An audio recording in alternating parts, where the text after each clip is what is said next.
Озеро Сиван. Гегард,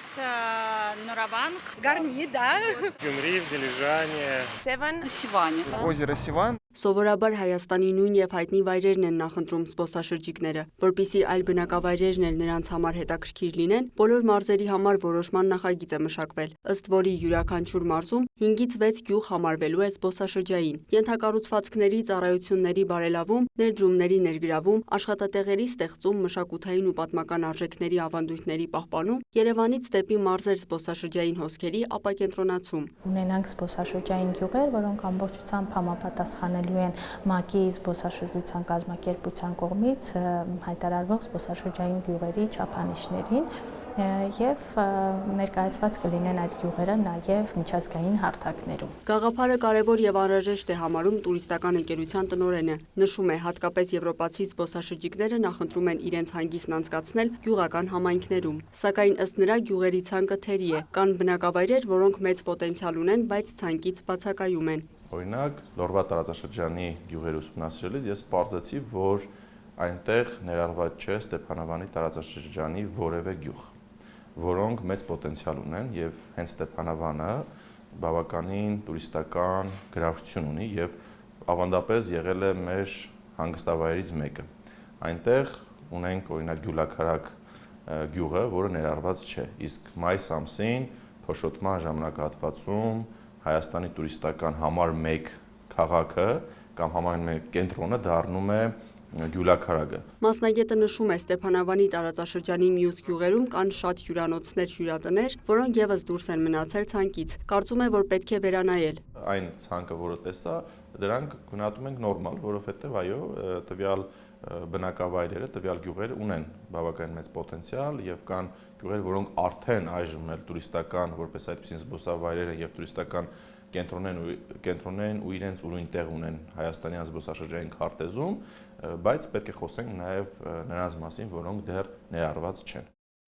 Զբոսաշրջության կոմիտեից տեղեկացնում են, սահմանված չափանիշներ են եղել, որոնցով ընտրվել են գյուղերը։ Ընտրվել են այն գյուղերը, որոնք կարող են զբոսաշրջիկին առաջարկ ներկայացնել։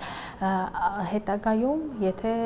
մյուս բնակավայրերը, որոնք որ կցանկանան իրենք էլ համարվել զբոսաշրջային գյուղ, որոնք կունենան թեկուզ մշակութային կամ բնական ռեսուրսներ, որոնք կարող են զբոսաշրջիկին հետաքրքրել ու կցանկանան զարգացնել իրենց մոտ զբոսաշրջությունը, բնականաբար այդ բնակավայրերը եւս կարող են հավակնել եւ դառնալ զբոսաշրջային գյուղեր։ Այստեղ կարևորը ներուժն է, որ ունի գյուղը որպես զբոսաշրջային գյուղ հայտարարվելու համար ու այդ պատճառով հենց այդ գյուղերը արդեն իսկ ընտրվել են։ Քանի որ նախագիծը դեռևս քննարկման փուլում է, գուցե գյուղերի ցանկում փոփոխություններ լինեն։ Յուրաքանչյուր գյուղի զարգացման համար պետք է մշակվի հստակ գործողությունների պլան, նշում է մասնագետը։ Պետք է գույքագրվի հնարավորությունները, պետք է իրականացվի սվոտ վերլուծություն, պետք է գտնեն այն թույլ կողմերը, որոնք խանգարում են զարգացմանը, եւ այն հնարավորությունները, որոնք կարող են զարգացման նոր ուղի բացել։ Զբոսաշրջության կոմիտեից տեղեկացնում են, կառավարման պլան է մշակվելու, որտեղ հստակ նշվելու են, թե ինչ աշխատանքներ պետք է իրականացվեն եւ ովքեր են լինելու կատարողները։ Գյուղերի կառավարումը իրականացնելու են զբոսաշրջային կենտրոն կառավարող կազմակերպությունները, որոնք լինելու են մասնավոր եւ պարտադիր որակավորում են ունենալու։ Առանձին կառավարման պլան յուրաքանչյուր համայնքի հետ համագործակցության արդյունքում, որովհետեւ իրենք ամենալավն են պատկերացնում իրենց մոտ ոնց կարող է զարգացումը լինի, ինչի վրա պետքա հիմնվեն, որն է իրենց ներուժը, այս ամեն ինչը հաշվի առնելով պետք է միասին կարծում եմ աշխատանքայնքում կստեղծվի, որը կմշակի կառավարման պլանը, կամ կառավարման պլանը կներկայացվի հենց կենտրոն կառավարող, որակավորված կենտրոն կառավարող կազմակերպության կողմից ու այդ աշխատանքային խումբը կսկսի քննարկել այս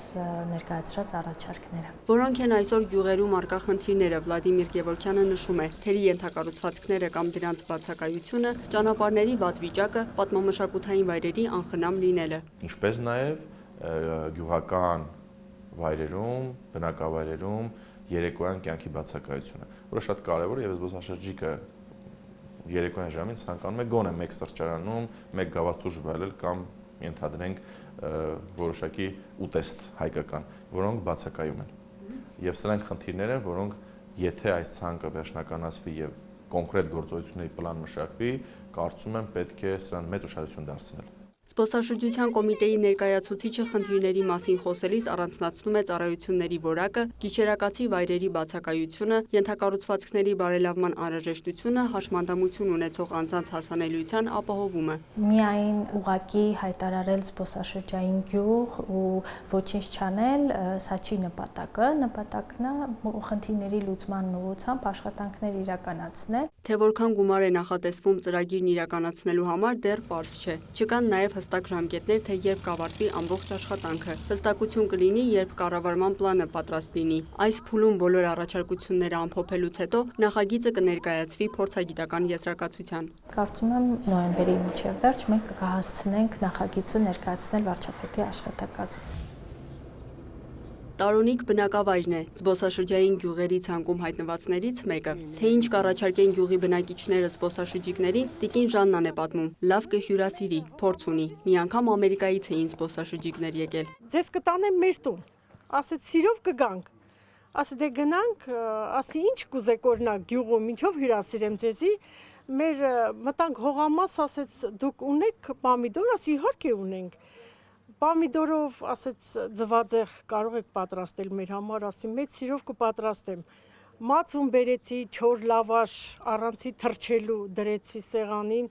աշխարհքով են եղել։ Գյուղի պատանիները նշում են, ցույց կտան հերոսներին նվիրված հուշարձանները, այգին, եկեղեցին, բայց առաջինը ցույց կտանք մեր մեծամորի թանգարանը, կբացատրենք ինչ ա եղել, այդ ինչից է առաջացել, ինչի հիման վրա են կառուցել։ Գյուղը նշանավոր է այս թանգարանով, որովհետև այս թանգարանը ավելի քան 7000 տարվա պատմություն ունի։ Մեր նախնիները այս տարածքում ապրել են, արարել են, ստեղծագործել են, իրենց թողած մշակույթի հակետներ պեղումների ժամանակ հայտնաբերել են եւ ցուցադրում է այս կողտրիկ թանգարանը։ Արդյոք զբոսաշրջիկը կարող է գյուղում գիշերել, բնակիչներն ասում են։ Վարձակալությամբ տներ կան, բայց այդքան էլ լավ վիճակում չեն։ Խոսելով առկա խնդիրների մասին նշում են. ճանապարհը անհարթ եւ անհարմար է։ Տարոնիկից հետո մեր հաջորդ կանգառը Արատաշենն էր։ Մեր գյուղում կա 19-րդ դարի եկեղեցի, կա նոր 2015 թվին ոցված եկեղեցի ու ունենք մատոր։ Առաջինը կգանք մեր եկեղեցին, գյուղի մեջի, հետո ունենք փայտամշակման արհեստանոց, քարի մշակման արհեստանոց, ունենք խաղողի գեղեցիկ այգիներ, գինու գործարաններ, որտեղ կարող են այցելել, լավ ժամանակ անցկացնել, գեղեցիկ բնության հետ ծանոթանալ մեր գյուղի։ Կարող են գալ խաղողի այգիներ, ընթացիկ աշխատանքների հետ ծանոթանալ, անկախ նրանից որ սեզոնին են գալի, ամեն սեզոնին կա ինչ-որ աշխատանք։ Կարող են նաև, եթե խաղաղատնկի սեզոնին են գալի, խաղող տնկել, իրենց անվանական տնկիներ ունենան Արատաշենում,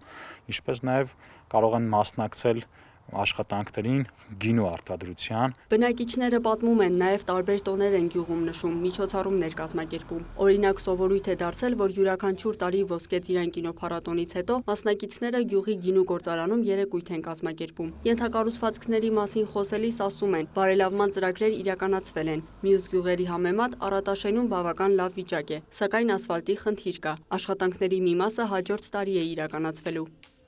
Այսպիսով զբոսաշրջային գյուղերի ցանկը կփոփոխվի թե ոչ, պարզ կլինի մոտ ապագայում, իսկ սահմանված չափանիշներին համապատասխան զբոսաշրջային գյուղեր ունենալու համար տարիներ են անհրաժեշտ։